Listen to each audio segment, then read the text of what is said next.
Korok numit chayolgi manungda ahanba numit oiba numit ahanba haina taibangna kaunaba nangmaijing numit ase masida kunthraga mathoirak suba yawa paushanabagi thoram masibu tabiriba nakna lapna leiba kanglei irei cha sing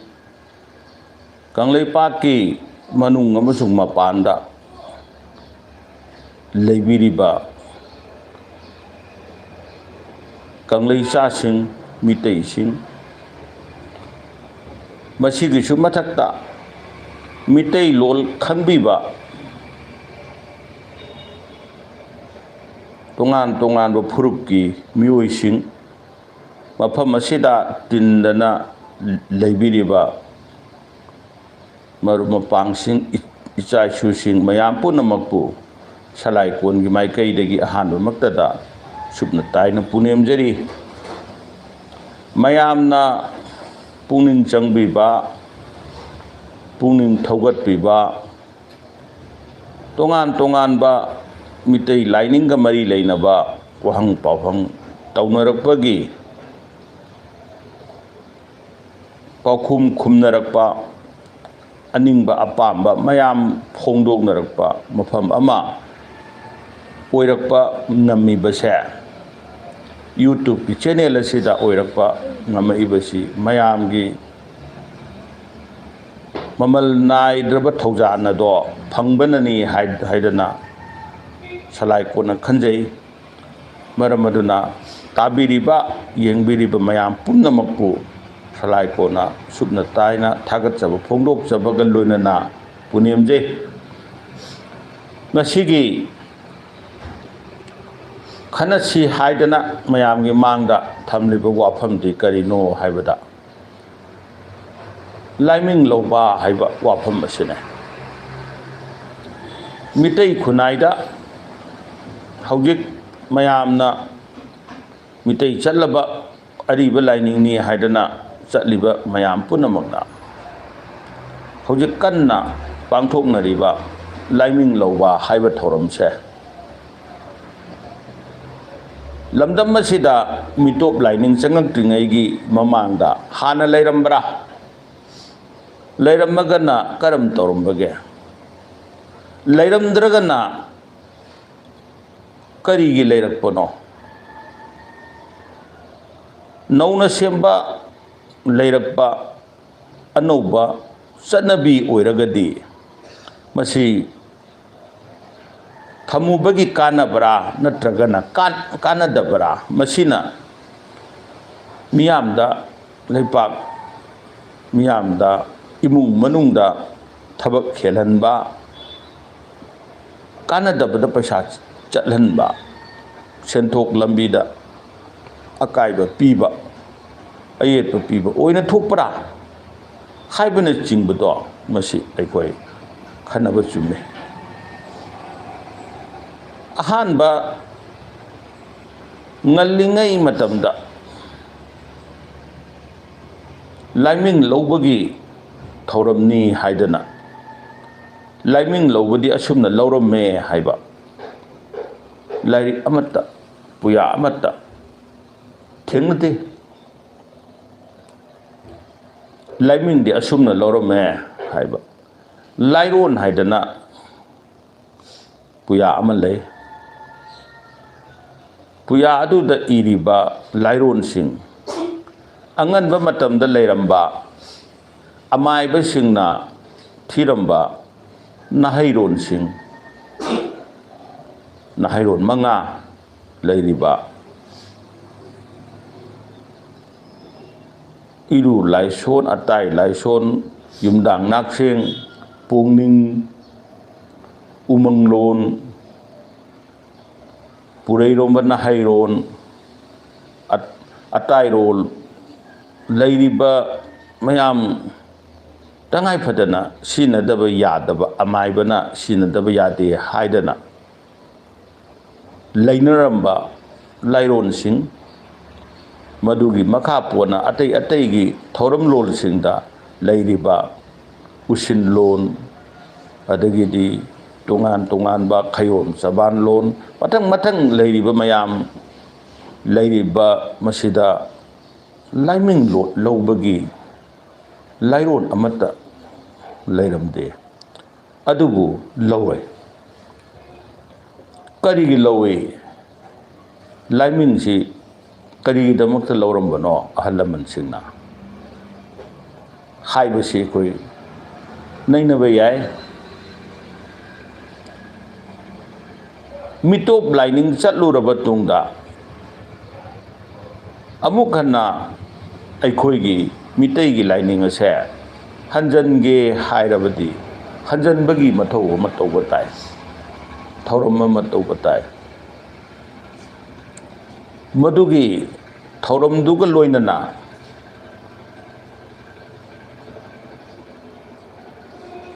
ꯂꯤꯂꯣꯡꯒꯤ ꯏꯔꯣꯡꯗ ꯂꯥꯏꯖ ꯏꯔꯣꯟꯅꯨꯡꯗ ꯅꯨꯡꯈꯪ ꯏꯔꯨꯞꯅꯈꯤꯕ ꯃꯌꯥꯝꯅ ꯅꯣꯡꯈꯪ ꯍꯥꯏ ꯅꯣꯡꯈꯪ ꯍꯥꯏꯕꯗꯨꯅ ꯄꯥꯟꯒꯤ ꯋꯥꯅꯦ ꯅꯣꯡꯈꯪ ꯃꯅꯥ ꯑꯃꯒ ꯅꯣꯡꯈꯪ ꯃꯅꯥꯗꯨꯅ ꯈꯨꯠ ꯌꯦꯠꯇ ꯄꯥꯏꯔꯒ ꯏꯜꯅ ꯑꯣꯏꯗ ꯄꯥꯏꯔꯒ ꯂꯥꯏꯖ ꯏꯔꯨꯞꯄꯅꯦ ꯁꯔꯤ ꯋꯥꯁꯛꯅꯕꯅꯦ ꯑꯍꯥꯟꯕ ꯃꯤꯇꯩ ꯂꯥꯏꯅꯤꯡꯁꯦ ꯃꯁꯤꯒꯤꯁꯤ ꯄꯥꯒꯤ ꯄꯨꯒꯤ ꯍꯥꯛꯇꯛꯇꯒꯤ ꯆꯠꯅꯔꯛꯄꯁꯦ ꯃꯁꯤ ꯇꯣꯛꯑꯒꯦ ꯃꯤꯇꯣꯞ ꯂꯥꯏꯅꯤꯡꯁꯤ ꯂꯧꯔꯒꯦ ꯃꯤꯔꯣꯟ 8 ꯍꯦꯛ ꯁꯨꯔꯕ ꯃꯇꯝꯗ ꯑꯩ ꯍꯥꯟꯅꯒꯤ ꯑꯗꯨꯗ ꯑꯃꯨꯛ ꯍꯟꯖꯤꯟꯕ ꯑꯣꯏꯖꯒꯦ ꯍꯥꯏꯗꯅ ꯅꯨꯡꯕꯨ ꯄꯨꯔꯤꯕ ꯈꯣꯌꯨꯝ ꯂꯥꯏꯗꯣ ꯈꯪꯅ ꯂꯧꯕꯅꯦ ꯅꯨꯡꯕꯨ ꯄꯨꯕ ꯈꯣꯌꯨꯝ ꯂꯥꯏꯗꯤ इचम चमना पांदा पूदना लेरमिबा लाइदी कनानो ताउलोई लाई सीदबने लाइनिंग परमदा संगाबा मतमदा अमुक पूदना लेबा ताउलोई लाई सीदबना लैनुंग लोंचा सीदबा ओइना समूह हक्चांग नुंगदा लेबने मरम अदुना हंदक नहानोंग लुक्रिबा नुंखंग इरुपदो लैनुंग लोंजा पाखंगबा हाइना सुमयामना कौनबा पाखंगबगी लिचत चतके मपा खंगे मपू खंगे हाइरबदी मपा मपू पन्ना सरी वासके हाइरबदी हाइबगी पाखंगबा हापने लैनुंग लोंजा सीदबा पंथौ इपा पन्ना सरी वासकनबने मधुबु नुंग खंगना नुंगद पूरीब खोयुम लाई खंगना सरी वासा हाइबगी दमकदा नुंखंग इरुपा हाइदना हाइनै मधुगी नुंखंग इरुपतना वासखिबदो अमुक नुंखंग इहनबा अमा मथौ ताइ नुंखंगना नुंगु पूरीब खोयुम लाइदो खंगना अमुक हंदोकदबने मफम दुमक्तदा लीलोंगी इरोंग लुपदी करी नोंगिनो मपा मपूगी इरम लापा मदुगी अरोंग मफम हाइबदी फाइरक्कदोरे अनोबा लीली लिचत लाबदी मधुगी दमकता इरोंग इरुपने मरमदुना मधुगी इरुपदो लोंगंबदु तोए फाइरंबदु तोए हानगी अरिबा लिचत्ता हंजल्ले हाइबगी परमम चलक मतमदा थौरम पांथोकप ताये थौरम अदो मधुबुनी अखोय नंगसी लाइमिंग लौबा हाइदना नौना अमुक तौरिबसे लाइमिंग लौरिबसे मसीगी कानबा हाना तौरमद्रगसु नौना चटनबी ओइरगसु कानबा कया लय mafam aduda iruplaga thauram tawbasu yai mana mana pamba mafamda laija isingna irure satenge haibagi amaibana iru laison solaga thauram tawrabasu irupadugi manung chale aduna thauram di mong da tawrakpa yai hana tawram dabada tawrakpa sa masida leiramiba pote mitei da hana tawramaga tawraktaba pot ama hana suktau tawram dabada tawrakpa pot ama ahan bagiduna tawramaga tawraktaba ani subagisina tawraktaba tawrakpa hairiba maram ani makse laiming lobasida yawe hana tawramaga tawramdabadi karino haibadi momnu nuja oibi chanu ningol singi thagi khongkap lakpa matamda ahanba lakpa matamda laije isingbu puribi palem ima lik manu lik naubi ireima haidana taibangna kaunariba laije iren pungbu pudana leiriba irel sidaba panthau ipana iwang pulen pulik lai oiradana laije ikaraktana samu hakchangda sembirakpa sabirakpa maramaduna palem panthau anigi mafamda iwang puling pulik lai lik manu lik naubi palem panthau ani laije isungbu pubiriba palem panthau ani se masida nupi macha adugi chanu ningol adugi ahanba thagi khongkap lakpa matamda palem panthau oibasingna laije isingda la matol amada hapaga laije itin halaga angang aduda nupi macha aduda mahaki samu hakchangda igi khonglam chelakpada mahaki hakchangbu sagalaiba laije isingsing loina na thagi khongkapta lakadaba laije isingsing mayamsina laithung laina pokhanbigano haidana khurumbibagi thorum mama thaina torom kanamta tawde ngasidi kanasu tawna bidre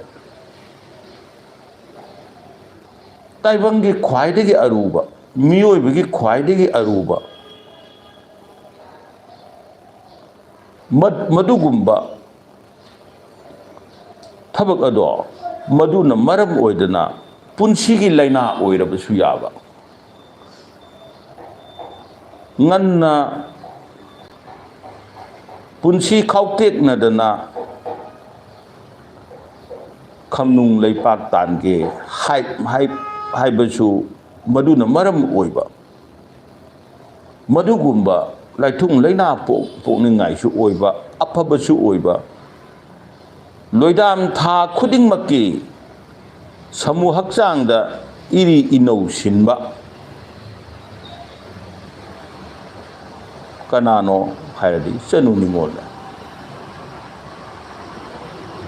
chanu ningol de loidam tha khudingi mapuk amam sinbagumana samu hakchang amam sin madugi sinanabagi marudo karina oibage haibada thagi khongkap lakpa haibadi samu hakchangda yelna lei satpa se masibu maru oina lawbigadabani ado masigi thoram mama mapa oiba ahal laman singna tawbigadabane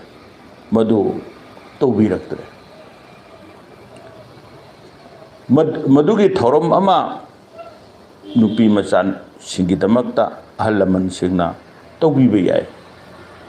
nupagi di madu leidabanina makidi थोदोक्पा तौबगी वाफम लेते अदुबु नुपागिसु अमदि लै था अमदा नोंमतंग मांगे हाइबा मदुगी लिगलम लिखुलदुना मदुगदी अमुक कुप्थना थीरकांदा करंब नुमित्ता मांगबा थोइनो हाइबदो अखोय थीबताय नुपाना नोंम मांगे नुपीना मंगानी मांगे मांगे हाइबदी फत्तब थोइ हाइबनी अदुगा मंगानी मांगा कांदा मागी इहनगरे हायरा कांदा तरुगनिदा कोक्तुमे सुमाइन तौदना नुपागिसु कोरो नोमदी मांगे था अमदा करमना पागनी करी नुमित्ता मांगी हायना खंगनी हाइबदुदी अखंगबसिंगा खन्नबा तानबगी मथौ ताई थाइनगी अहलमन सिंगदी अमायबसिंगदी मदुगुंब नुमित्तो मागी पोकप नुमित्तगी लौबनी मदुगुंब पोकपगी थबानुदी लौरकपनी मरमदु मदुगुंब नुमित्तुदा अमायबना थौरम तौनरमदे हाइब मागी मदुना मदु ओइखरे लाइमिंग लौबदी नुपानगी लौबसु याय नुपीगी लौबसु याय वहंग अमा लाइबदी करिनो हायरगदी करिगी लाइमिंग लौबदुइनो हाय मितई ओइना पोलाबा हाना अतोप लाइनिंग चलंबदगी मितई लाइनिंग चच्चरगे पारम पुरमदा लिगली लिगलम जिदा लाक्चरगे हायना तौब नतबा हानदगी अदुम पोलकपदगी अदुम मपाना ममाना मितई लाइनिंग चलबा मयाम अमा लैरे गसिदी मरमदी लिसिंग अमा समापन कुंथ्रादा अपोप मरुप लिंखत खरब तुंगदा तपना ngasi फावबदा अरीब लाइनिंग करिनो हायदना चलकपगी खुंगौसे हौरखरबनिना मदुदगी पोखिबा मियोइसिंग मतंग मतंग पोलक्तना सुम लाबनिना सही फना यामे मरमदुना पोलकपदा मितई ओइना पोकपा मितई अरीब लाइनिंग चलबा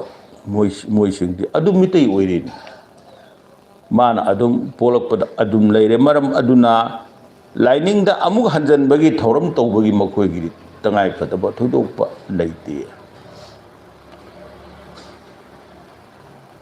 मरमदी ngasi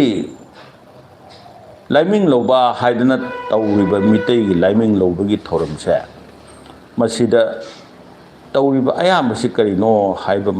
मतमदा तोंगान तोंगानबा पोट हपचली मितै लाइनिंग चटलगे पागी पारम चचरगे पुगी पुरम चचरगे हायबदु वासा कांदा लाइमिंग अमा लौबने हानदगी अंगांग पिसक ओइरिंगाइदगी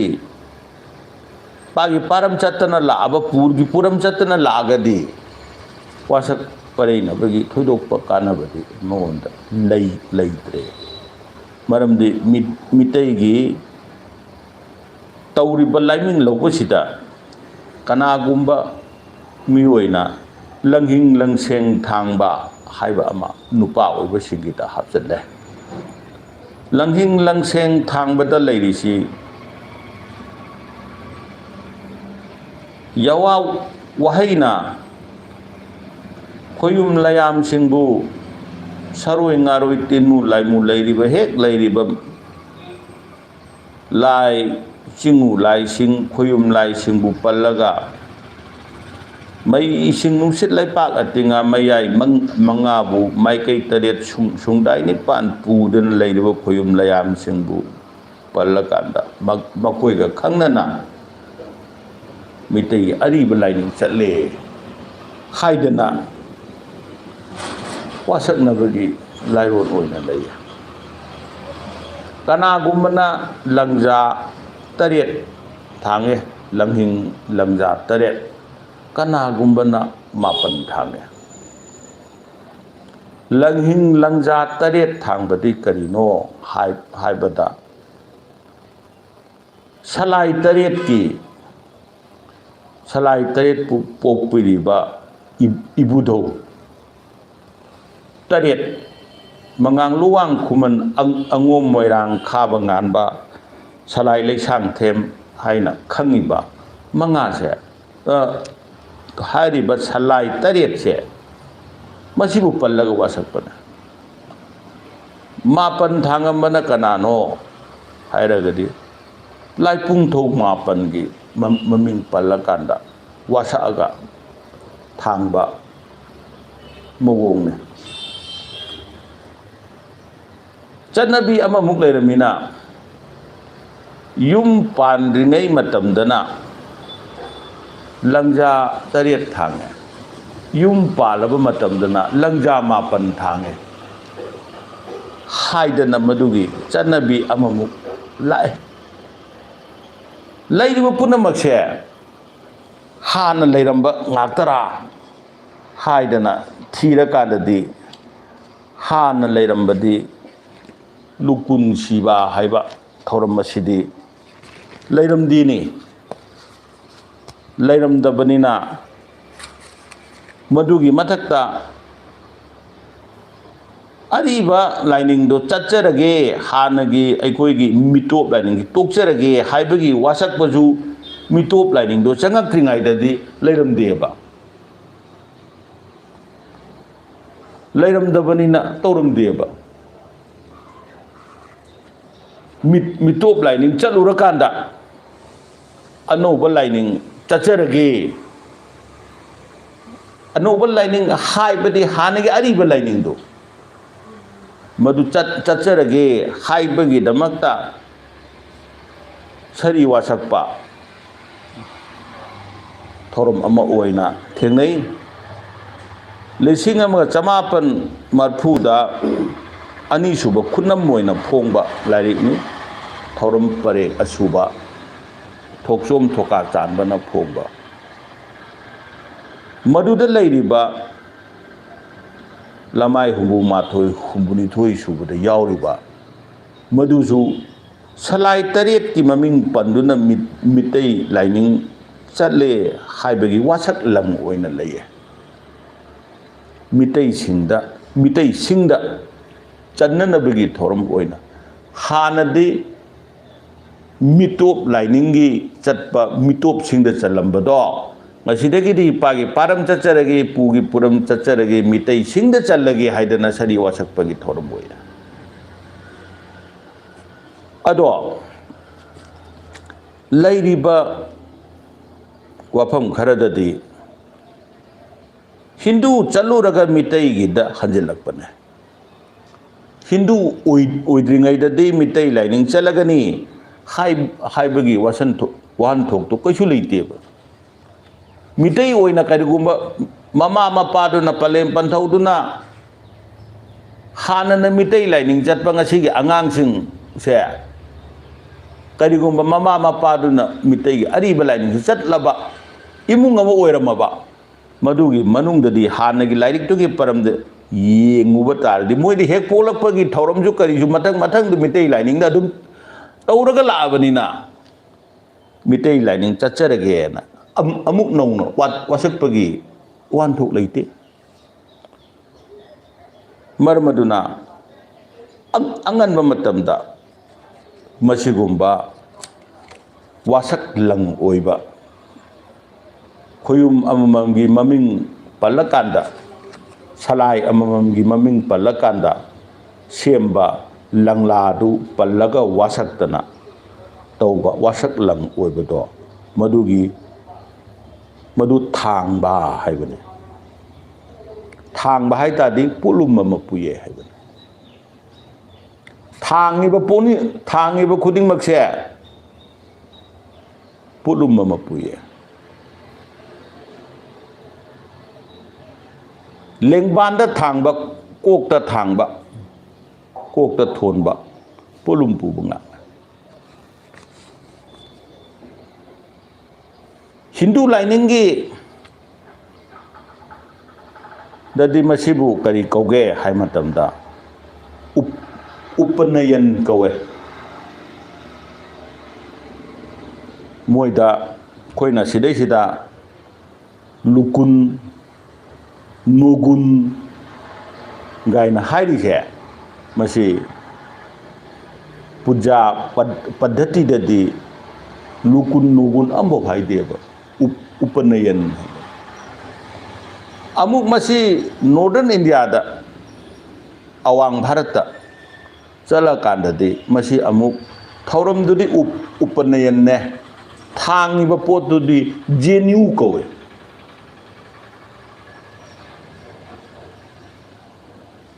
maramaduna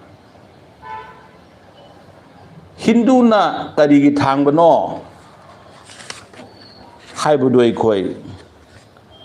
nei na ba yai maramdi laiming loba sida kana gumbana langseng thangbudugi matangdugi ni ayan niksing jari base lai gi maming pallakanda madubu haksang da paktana leiraga ai je mitei laining chalabani haibudo kauthokta bagi damakta thangba oiragadi langhing langseng oirasu yai langhing langseng natrabasu yai karigumba ama thangnagasu aina su kaudana bagi pungning warakna bagi pambai ama oina senanambane masi mitei na haudokpa posu nateba masi di Hindu singi sola sanskar haidana soidana pangthokadaba thoram 13 se manu sangita ta yauriba madugi 13 to madugi manungda yauba pot amani masibu upanayan sanskar haina kawe 10 suba sanskar ni sanskar haibadi sengdokpa haibani thawai do taibangda langoliba thawai do khoyum manakta chatpa yananabagi damakta sengdokpa makhal 13 thamambado madugi manungda 10 subane upanayan naidi kainoida uppa haibadi manak haibane nayan gi wan thok ani leye nayan haidi mit pusu nayan kawe mitei dadi Bengali gi influence la kanda moigi mami tara kanda nayan di noyon hai gare maramaduna chintak panthogi miyeng khada chatpabu upanayan kawe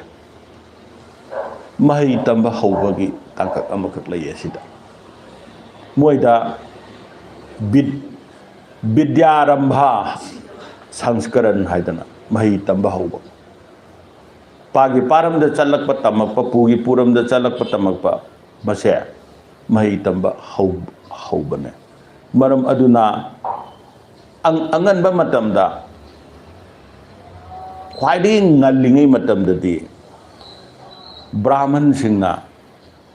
mogi ashram makhal mari leido brahmacharya grihastha banbrasta sannyasashram haidana ashram makhal mari du leilingai matungda brahmacharya ashram du da chatnanabagi guru gi manakta chalaba matamda guru gi manaktu da upanayan tawbane guru gi manakta guru gi miyeng khada chatpado madugi karigi chatli pangi punsi dagi nungi punsi nungi mityeng lomda nungi punsi lomda chatpagi khongchatna beda tambane adu madi madu tamba mini haibado khangnanaba langja ahum thangame moide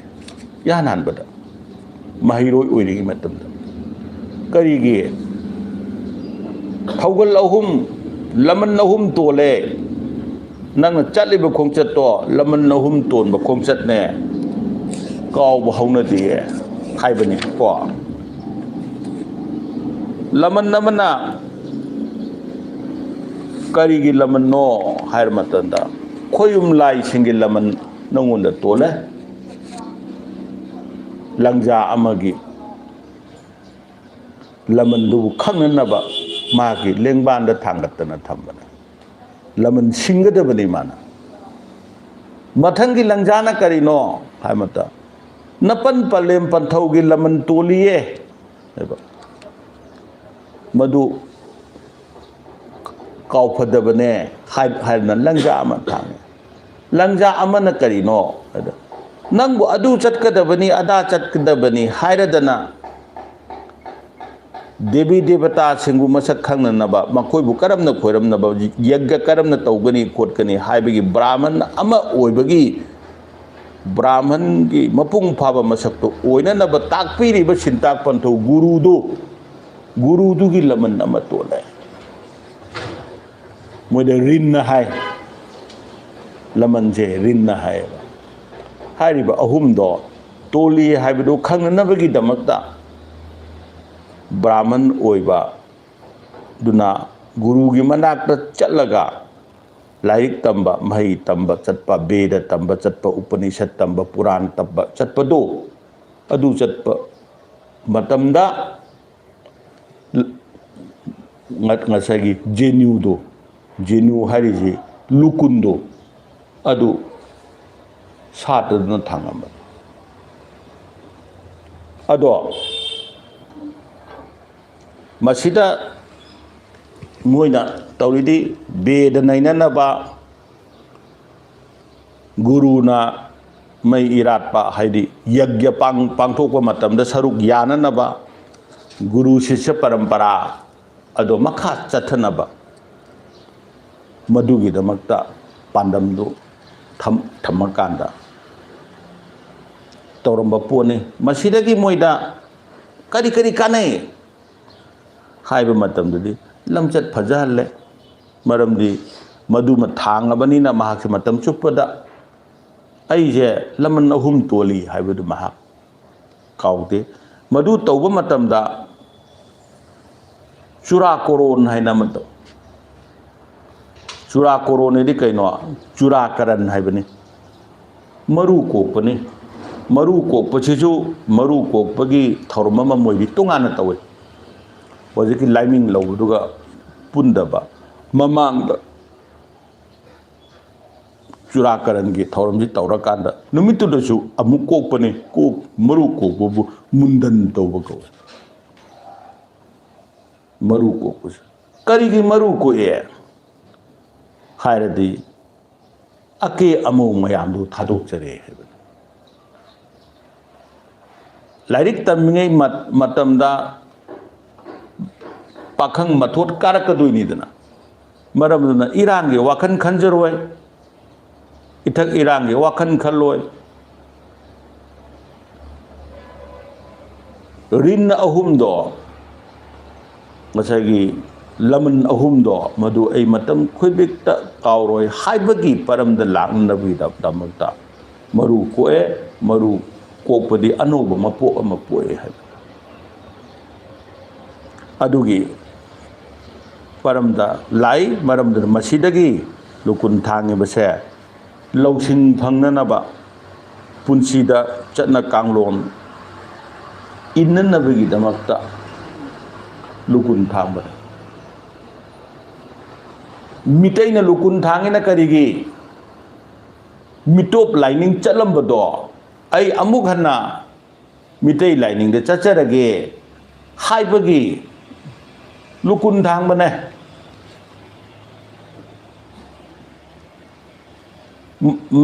मकोई की तौरमिना हिंदू की तौरमिना करीगिनो HYBE मतमदा ब्रह्मचार्य आश्रमदा चंगा कांदा वेद तंबा यज्ञ तौबा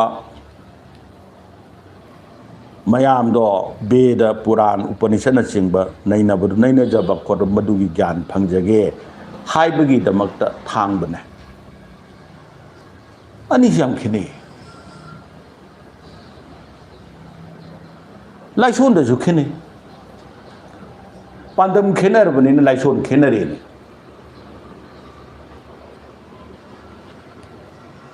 हिंदू की थांगबददी ngसागी करी मंत्र सोले गायत्री मंत्र सोले गायत्री मंत्र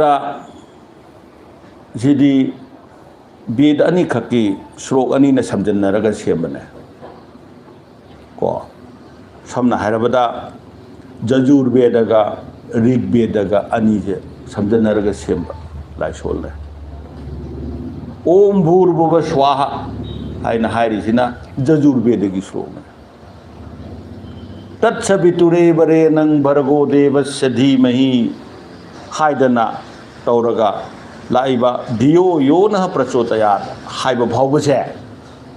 मसिना ऋग्वेद की श्लोक अनी से समझनरगा गायत्री मंत्र सेमे थौरम खुदिंगमकी हौरपदा गायत्री मंत्रना यज्ञ खुदिंगे हौरमदायदा गायत्री मंत्र से सोंदब यादे मरम अदुना लाइमिंग लौब मतमदसु गायत्री मंत्र से ओम भूर्भुवः स्वः तत्सवितुरेवरेनं भर्गो देवस्य धीमहि धियो यो न प्रचोदयात् सोनगदबने बस मसिगजु याम मोयजु तोंगान तोंगान मन नुंगाई नुंगाई बो वारी याम लइए ब्रह्मा महासी गायत्री देवी लाइजे मोइनदी माता हाई तारे कनानो हाइदे ब्रह्मा की नुपी अतोबी अनीसुबी नुपी ने अहानब नुपी न कनानो सरस्वती ने ब्रह्माना यज्ञ तौरगे हाइना तौब मतमजिदा मतम चाना सरस्वती दो लाक्तरेबा मतमदुदा मनाक्ता लैबा गायत्री देवी से लइये पुराण की वारी निको गायत्री देवी तो लेकना नंग तौरगा हेक्ता सोनब तारे थौरमदी कायबा यादे हाइदना तौदना गायत्री जे पुसलगा सोनगिबदगिदी ब्रह्मा की नुपी ओरे को मरमदुना यज्ञ खुदिमक्ता तौरिबा ब्राह्मण सिंह तौरिबा यज्ञ खुदिमक्से कना की मतौ तंबनो है ब्रह्मा की मतौ अदुना ngसागी यज्ञ तौरप मतमदा गायत्री मंत्र से गायत्री मंत्र से करी हारिनो हाइदे हे थवाई की मसक ओइबा अवा अन्ना कोहनबा नुंगाई याइफगी मसक ओइबा पुनमक्तगी इथोई इथोइबा मंगाल नाइबा लंजबा मराल पुनमकपु कोहनबिबा चिंगू लागी मसक ओइबा याइबी पुनमक की हौरकफम ओइबा याइबिरेल की मसक ओइबा नंगबो अखोइनने निंसिंजये याइबी पुनमक की हौरकफम आत्मा पुनमक की हौरकफम परमात्मा याइबिरेल मधुबु निंसिंजये हाइदना हाइबन अदुना ngसागी गायत्री करम कान सोनी गायबगी नियम मयाम लेखरे अदुगिदी तोंगान खरे को नुमिदांग वायरमदा सोदौ अयुक्ता पुंग 12 फाउगी 12 फाउगी ममांगदा सोनगदमनी गायनगा तौबा कोटपा अदेदी गायत्री मंत्र सी हेक्ता सोनबा यादबा करम करम मतमदा गायत्री मंत्र सी सोनबा यादबा गायबगी मागी तोंगान तोंगान बा लय खोइदो जिक गायत्री मंत्र से जो हिंदू लाइनिंग चट पाब कांगबुना पक्का तायब पक्षों सोले फरीब फत्रीब से जो अदुम खननिंगाय ओइबा पोने मसे मदुबु मसिदी मोइगी वाने अदुगी फफतदो नैना जसुनु को हानगी अंगन मतमददी बेदगी मतमददी वैदिक कालददी नुपीना गायत्री सोन यादीनी अदुगी मरम गादो मोइदा मासिक धर्म कौई थागी खुकाब लाबसे मदु लैबनी न मोइदी यादे गायना थिंगब खोट मरम याम लैब अदे खोइना मोइगिदना अदुमाइना तौबगी थांगमना खोइदना मिटोप लाइनिंग चलुरगा हानि अरीब लाइनिंग सिदा खोइ अमुक हंजनजगे हाइबगी थांग खुथांग अनि से खेनेय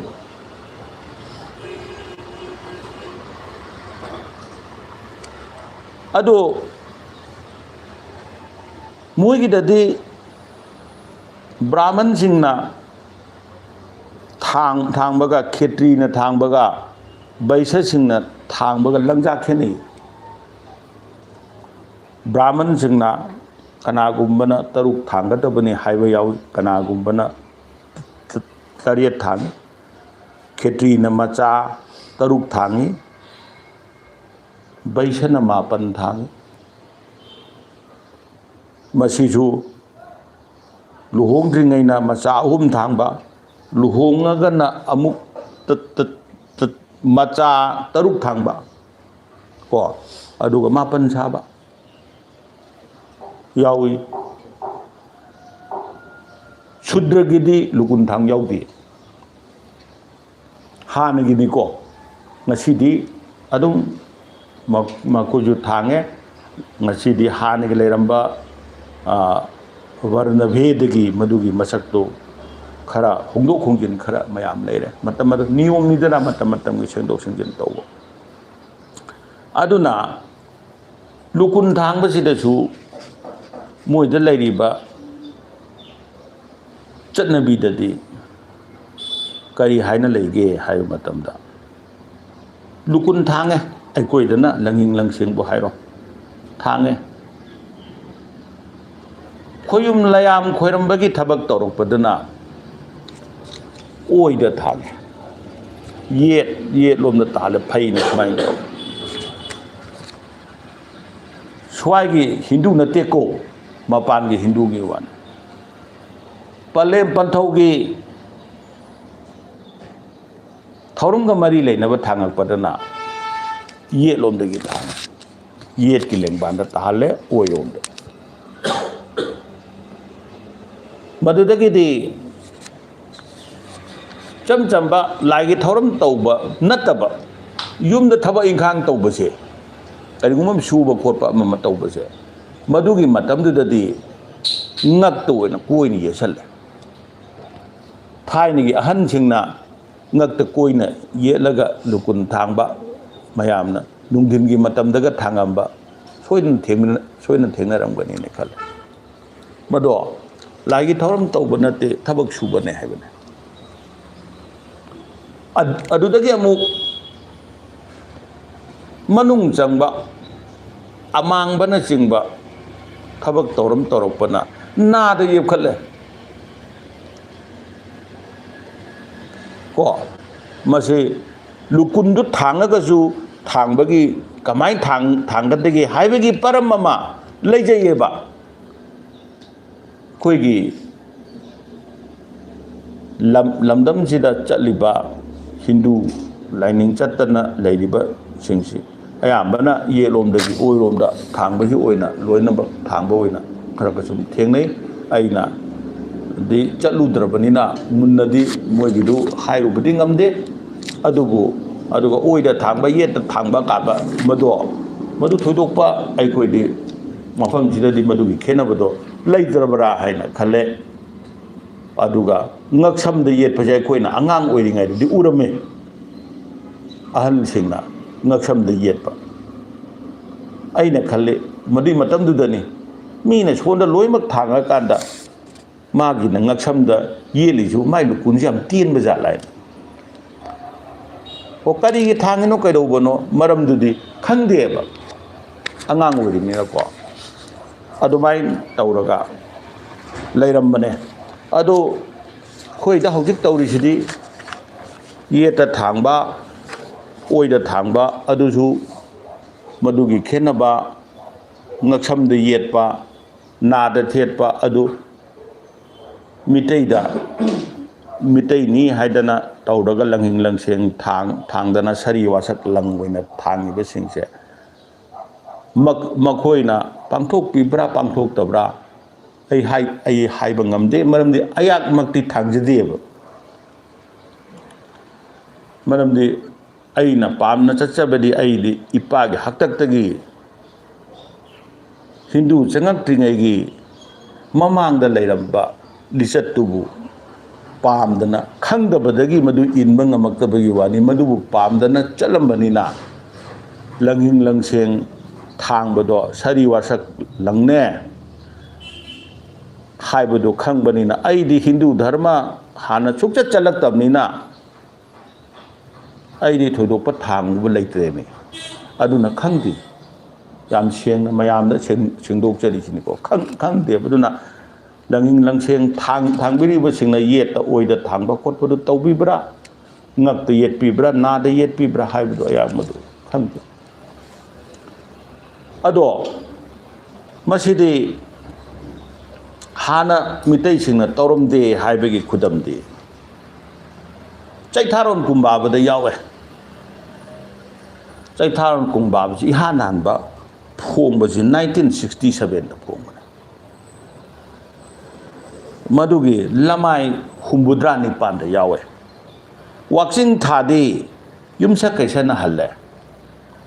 tarama thoini iraida laiwa haibagi phurada murti sangaye thanin nong yumsa kaisada guru sung ningtheng sung lirongda irup adu numita mahapurusna lukun thangbi ye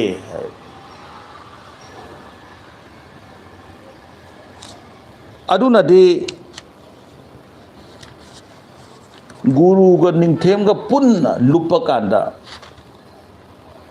mahapurusna ningthem duda guru dudi sandada soidamni ma de hana thang leiramani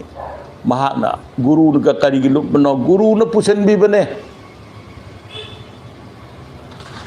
guru ga lai ga ani leptana leiramadi kanana hana khoiramgani guru hana khoiramgani haidana lei Hindu gida ko maramdi guru na masi laini haidan takpi bane haidana hayaba Kabirdas haidana santa parampara ge ramandi satpa kabi ama leirame ma hai guru brahma do khare kake lagom pae guru ga brahma ga puna lepamadi kanada makhong pai ni khana guru govinda jo kahe jo guru apnaye hai mahakna guru do maduni haibado tae ta kanda guru do masak khange haina govinda hana khormuno guru do hana khormu ko na govinda khormu damne na Kabirdas haya aduna ningthem pam haibana nungkrang irupada makhada irupada guru na sambi bane adugi damakta guru ju laiming lobagi wanate ba laithok khothok khidana baina ma na param chumna haibagi wahan thokti haina giba yan giba do chumna tawrukna bagi damakta mana manung da changal bani irupe adu ganda numit duda mahapurusna ningthauda ningthem pamhaibada lukun thangbi lukun naidi lukun bai ban sumaina masi karamba sahida no haidi 1739 da masi amuk 1781 da su amuk tawbagi amuk laye kaidobagi no haidi mayam leipak hubna thango haidana thanga kanda ningthau duna leigidra kanda ju kharana sum thang kharana tok mamda hana dei sum thangak padi natabadina kharana to e khole maduda esmasidi pulap kaukhalaga amuk thangandari yaroi hai amuk thange 1781 da masi ju chai tharon kumba bagi ahan ba isu dugi lamai marfute te yawe kot tawrabada ingel thadi ningthau kabana halle humni sagon senda haubam cha selung baga huirong bam chanu ga luhonge mangani thangjada ibungo thangka sai na chingna lukun thange thangguno haiba khibiksu thange haini yawe masana di pamjadaba ayati thangbigano aidi thangbigano na haiba makuju thange ba aduna di karigi pamdabano hana thangamdabana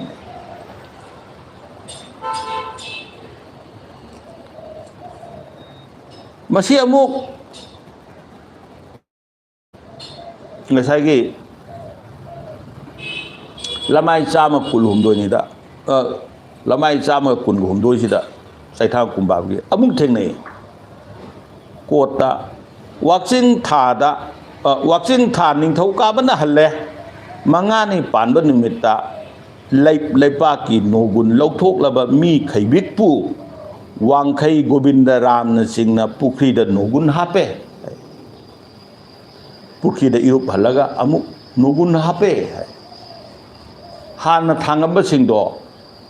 madu lokthokraba moi singdo pulak amuk thigalaga kaukhatlaga amuk hape ba aduna di masana hana thangamdabanina amuk thangba aduga madubu thangjage haidana thauram tauba mathang se laye hainingi ba wafam di kaino haiba matamda angan ba matamda di langhing langseng bu hairo lukun bu hairo thangam di haibana aduga thangi bese masisu hindu gi mataudo tamme karigi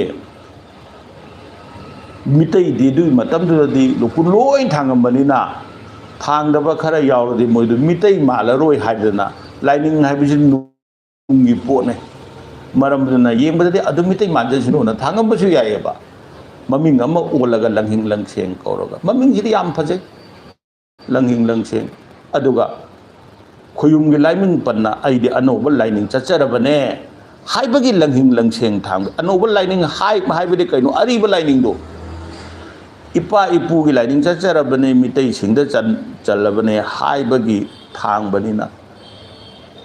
thangbada akaiba leibra lining londa hairagadi kaideba adubu thangamdi adagidi adum thangbagi tangai phataba lei aduna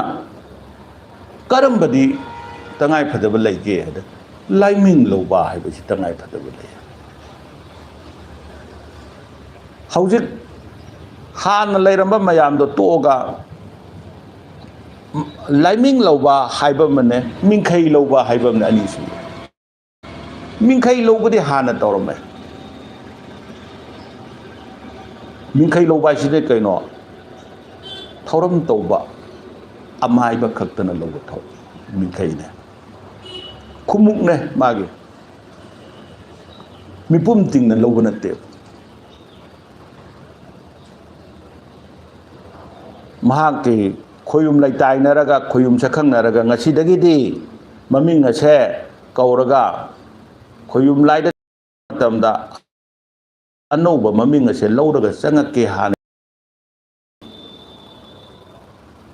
kari gino han yamna kaunari ba maming thadu ibdi hay matamda mi abi yam phate ne kapthok kapsin yam tawi ne tawramba thabak ta hando khanjin yamna tawe tawrokpa matamda anouba mana lauriba mingkhaido madi khoyum laina pibane khoyum laidagi nibane aduna madu pirakanda adu solakanda changake hay napari gi koloi maming di na पारी मिंखैदी अदु कौवे हाइदना सोलगा चंगकदोइनी चंगा कान खोयुम लाइदुना याबीगदोइने मदु सोलक्तदी यारोइदोइनेबा मरमदना मिंखैदी अरोटपने अरोटपो ओइना लेयेबा मसागी ngaklouने खुमुकने मयामना खंगदी मयामदा हाइदोक्तेबा मयामदा हाइदोक्तबनिना मयामना सेमजलके खोचलके हारजि ममिंगदो खंगद्रमिना याद्रेने मागी मयामना ताइबंग इचम चमना कौनरिबा मिंगजिले सेमजन तादि ममिंगदो होंग्रमिना पालारोएबा को मदुगी दमक्ता मिंखै लौरमे खुमुक ओइना मसीद अंगन मतमदगी सिदे अमाइबगी कांगलोनगी मनुंगदा चल्ले मिचंगिदी अंगन मतमदा हिंदू लाइनिंग चंगक्त्रिंगाइददी लाइनिंग लौरमदे हिंदू लाइनिंग चलुरब मतुंगदा अमुगना मितै लाइनिंग चलके हाइबा कांगबुना अमुगना मदो चटननबगी दमक्ता पागी पारम चचरगे पुगी पुरम चचरगे हाइबगी दमक्ता लाइनिंग लौबनी वासक थौरम वासक थौरम मखल अमनी मसिदा अमुक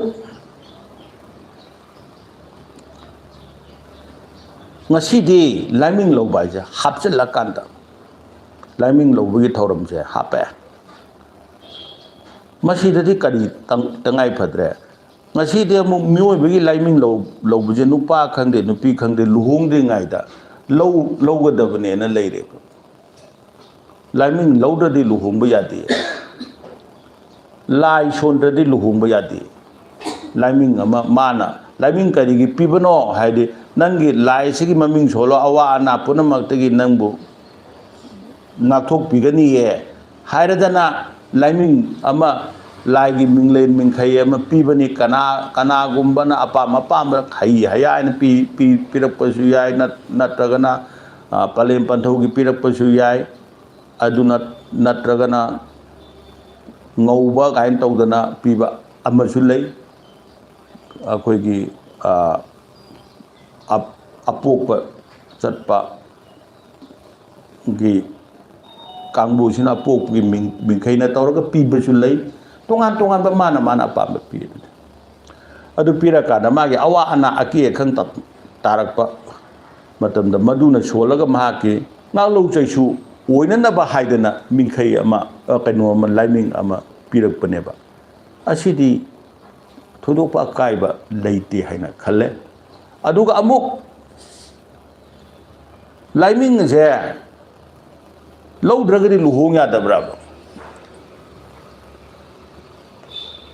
क्वेश्चन अम लाइदे ngasi लाइमिंग लौदे लुहोंग यादे लाइमिंग लौददी लुहोंग यादे लाइमिंग दि करिगी लौरे नुमितुदगी महाक से तोपा लाइगी लिंगलम द चटपा हौजरगे हाइदना खोरमी नत्रने अदुबु लुहोंग लब मतुंग ददी कमाई तौरे नुपी बुद्धि तंगाई फदना मौ अनौबिनीना को दुख थादना खोतना लाइगी परम खरा तौवे नुपादी अदुम तुएनी नुपा कना पाखंग कनाना मयुम पालकांदा नुमितुदगी लाई खोरम नुमितुदगी लाइंग दौ खोरमदना अदो संतुबलेना पान पलेमी मालाइरे ननबीगा खोरमदना कोरो हनबगा खोरमदना तौ पाखंग जे पाखंग ओरम मयुम पानबा याउदेबा होय अमनी खक्ति याउरम पुलमग हे याउदे हाइबा मक्सु हे लाले कनान खंगनी खरद याउरम सो अदो अयामनदि याउदे को अदो ओरदि माना नुपादुना मयुम पान नुपीदुगिदि नोंगालगा नुपा मयुमदुदा लाइदा मैरा मेको कत्तना खोतना खोरमना इरु माइथजदन तौरो कदमनीना महाकेदी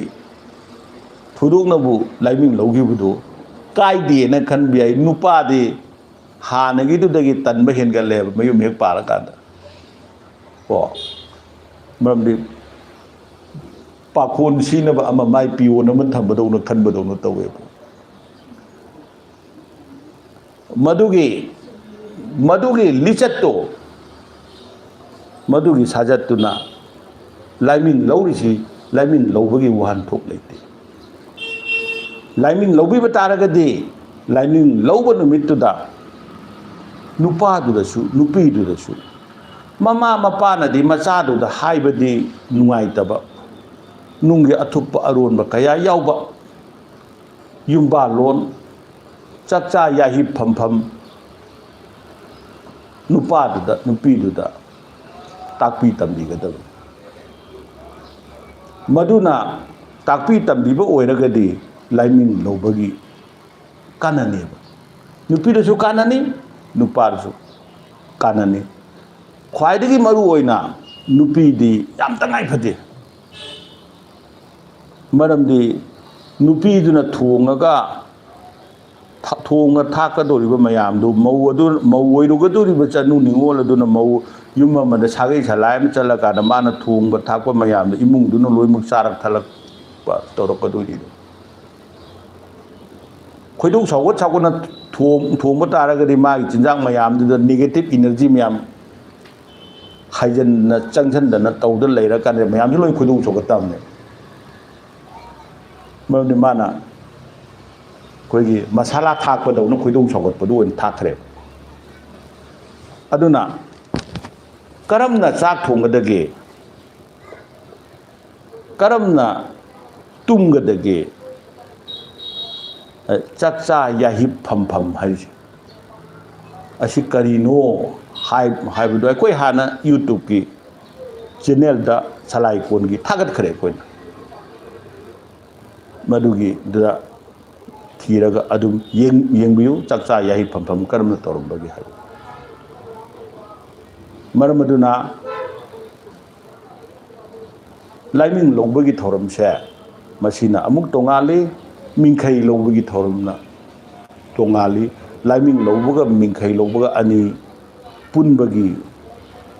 ꯃꯁꯤ ꯆꯞ ꯃꯥꯟꯅꯩ ꯍꯥꯏꯅ ꯂꯧꯕ ꯌꯥꯗꯦ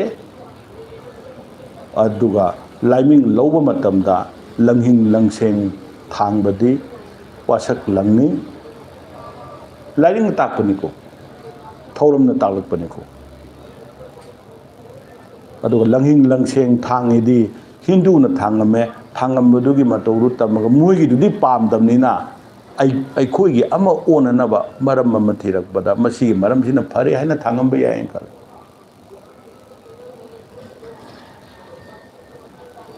ꯑꯗꯨ ꯉꯁꯤ ꯂꯥꯛꯆꯔꯤꯕ ꯋꯥꯐꯝꯗꯤ ꯁꯂꯥꯏꯀꯣꯟꯅ ꯃꯌꯥꯝꯒꯤ ꯃꯥꯡꯗ ꯅꯣꯜꯂꯨꯛꯅ ꯊꯝꯃꯤꯕꯗꯤ ꯃꯤꯇꯩ ꯏꯄꯥ ꯏꯄꯨꯅ ꯍꯤꯟꯗꯨ ꯂꯥꯏꯅꯤꯡ ꯆꯠꯇ꯭ꯔꯤꯉꯩꯒꯤ ꯃꯃꯥꯡꯗ ꯀꯔꯤ ꯇꯧꯔꯝꯕꯒꯦ ꯍꯥꯏꯕꯗꯨ ꯊꯤꯃꯤꯟꯅꯁꯦ ꯄꯨꯌꯥꯗꯤ ꯃꯩ ꯂꯣꯏ ꯊꯥꯗꯣꯛꯈ꯭ꯔꯕꯅꯤꯅ ꯄꯨꯌꯥꯗꯗꯤ ꯐꯪꯉꯔꯣꯏ ꯃꯩ ꯊꯥꯗꯣꯛꯈ꯭ꯔꯕ ꯃꯇꯨꯡꯗ ꯂꯩꯍꯧꯔꯤꯁꯤ ꯀꯔꯤꯅꯣ ꯇꯥꯡꯒꯣꯏꯅꯦ ꯂꯩꯔꯤꯕ ꯇꯥꯡꯒꯣꯏꯁꯤꯡꯁꯤꯗ ꯄꯥꯏꯕꯗ ꯁꯨ ꯇꯨꯝꯃꯦꯕ ꯈ꯭याꯎ ꯂꯣꯏ ꯃꯥꯡꯉꯦꯕ ꯑꯗꯣ ꯑꯩꯈꯣꯏ ꯄꯨꯝꯅꯃꯛꯀꯤ ꯇꯉꯥꯏ ꯐꯗꯕ ꯂꯩꯔꯗꯤ ꯇꯥꯡꯒꯣꯏ ꯃꯔꯛꯁꯤꯗ ꯃꯌꯦꯛ ꯈꯔ ꯇꯥꯔꯤꯌꯦ ꯃꯃꯤ ꯈꯔ ꯎꯔꯤꯌꯦ ꯈꯨꯠꯅ ꯄꯥꯏꯁꯟꯗ꯭ꯔꯤꯉꯩꯒꯤ ꯃꯃꯥꯡꯗ ꯃꯔꯝꯗꯤ ꯊꯧꯔꯝ ꯇꯧꯔꯤꯕ ꯊꯧꯔꯝꯒꯤ ꯑꯃꯥꯏꯕꯁꯤꯡꯅ ꯊꯧꯔꯝ ꯇꯧꯔꯤꯕꯁꯤꯡꯁꯤꯗ ꯑꯁꯦꯡꯕ ꯃꯁꯛ ꯎꯔꯨꯗ꯭ꯔꯒꯁꯨ ꯃꯃꯤ ꯑꯣꯏ ꯃꯁꯦꯟ ꯑꯣꯏ ꯇꯧꯗꯅ ꯃꯌꯥꯝ ꯇꯥꯔꯤ ꯑꯁꯤꯗ ꯊꯤꯁꯦꯕ ꯑꯩꯈꯣꯏ ꯊꯧꯔꯝꯗ ꯊꯤꯁꯦ ꯊꯧꯔꯝꯅ ꯀꯃꯥꯏꯅ ꯇꯧꯔꯤꯒꯦ ꯊꯧꯔꯝꯁꯤꯅ ꯃꯁꯥꯅ ꯋꯥꯍꯪꯁꯤ ꯊꯣꯛꯂꯛꯑꯦ ꯊꯧꯔꯝꯗꯒꯤ ꯃꯁꯥꯒꯤ ꯄꯥꯎꯈꯨꯝꯁꯨ ꯂꯥꯛꯑꯦ ꯃꯁꯤꯅꯦ ꯑꯩꯈꯣꯏꯅ ꯄꯨꯕ ꯌꯥꯕꯁꯦ ꯄꯨꯕ ꯌꯥꯕ ꯍꯥꯏꯗꯤ ꯄꯨꯌꯥ ꯑꯩꯈꯣꯏ ꯄꯨꯝꯅꯃꯛꯅ ꯄꯨꯕ ꯌꯥꯕ ꯑꯩꯈꯣꯏ ꯄꯨꯝꯅꯃꯛꯀꯤ ꯀꯣꯛꯄꯤ ꯀꯣꯛꯂꯦꯟꯗ ꯍꯥꯞꯄ ꯌꯥꯕ ꯑꯍꯤꯡꯕ ꯆꯦꯒꯤ ꯄꯨꯌꯥ ꯅꯠꯇꯕ ꯑꯍꯤꯡꯕ ꯄꯨꯌꯥ ꯑꯩꯈꯣꯏꯅ ꯂꯧꯕ ꯌꯥꯕ ꯄꯨꯕ ꯌꯥꯕ ꯋꯥꯍꯩꯁꯤꯡ ꯑꯗꯣ ꯑꯩꯈꯣꯏ ꯅꯧꯅ ꯑꯃꯨꯛ ꯌꯦꯡꯁꯤ ꯍꯥꯏꯕꯁꯤꯃ ꯃꯌꯥꯝꯒꯤ ꯃꯥꯡꯗ ꯅꯣꯂꯨꯛꯅ ꯊꯝꯃꯒ ꯂꯥꯏꯃꯤꯡ ꯂꯧꯕ ꯍꯥꯏꯕꯁꯤꯒꯤ ꯉꯁꯤꯒꯤ ꯍꯤꯔꯝ ꯑꯁꯦ ꯃꯇꯥꯡ ꯑꯁꯤꯗ ꯂꯣꯏꯁꯤꯟꯖꯒꯦ ꯍꯥꯏꯕ ꯉꯥꯡꯕꯒꯤꯗꯤ ꯍꯤꯔꯝ ꯑꯁꯤꯗ ꯂꯣꯏꯕ ꯅꯥꯏꯔꯣꯏ ꯃꯌꯥꯝ ꯃꯊꯪ ꯆꯠꯊꯔꯛꯀꯅꯤ ꯑꯗꯨꯕꯨ ꯄꯦꯟꯕꯗꯤ ꯃꯌꯥꯝꯒꯤ ꯑꯣꯏꯕꯤꯔꯝꯃꯣꯏ ꯍꯥꯏꯅ ꯈꯜꯂꯤ ꯑꯗꯨꯕꯨ ꯉꯁꯤꯒꯤ ꯑꯣꯏꯅ ꯇꯥꯡꯀꯛ ꯑꯁꯤꯗ ꯃꯌꯥꯝꯅ ꯄꯦꯟꯕꯤꯔꯦ ꯍꯥꯏꯅ ꯈꯟꯖꯔꯒ salai kona mayam punamagpu supna taina amuk punemjariye hai haya hai haya